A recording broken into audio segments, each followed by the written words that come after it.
Viral satpam memarahi ibu-ibu yang diduga berjualan di kawasan TMII. Apa lagi nggak? Enggak lah, Pak. Hah? Ya Allah, saya mau jualan di mana? Sini. Ya Allah, iya. Enggak, sini. Astagfirullahaladzim, jangan. Sini. Punya orang. Ketua kamu siapa? Enggak tahu, saya enggak punya ketua. Viral seorang satpam memarahi dan mencengkram ibu pedagang liar yang kepergok berdagang di lokasi yang dilarang berjualan tanpa izin. Terlihat ibu tersebut sudah meminta maaf dan berjanji tidak mengulangi perbuatannya, namun masih ditarik paksa dan akan disita barang dagangannya. Ibu tersebut terlihat menangis dan mencoba mempertahankan barang dagangannya yang berada di dalam tas. Satpam yang diketahui bernama Aang ini memarahi ibu pedagang ini karena berdagang di Anjungan tanpa izin.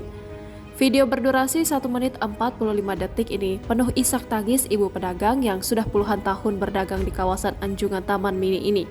Satpam tersebut menarik tas yang diduga berisi jualan ibu itu yang ingin disita, sambil menanyakan siapa bos kamu. Ibu tersebut diancam dilaporkan ke polisi jika kembali berjualan. Hingga berita ini diturunkan, belum ada keterangan resmi dari pihak terkait atas kejadian tersebut. Ya, saya mau pulang. Ketua kamu siapa? Saya mau pulang. Kamu ini. Saya mau pulang. Enggak, sini. Yang mau pulang, saya punya orang, Pak. Bukan punya saya sendiri, Pak. Ini masa... Kamu kenal sama Cuplis nggak? Hah? Ya kenal. Cuplis bilang ditantangin sama Aan gitu ya? Iya. Ya? Iya, nanti saya bilangin. Ya? Nggak tahu.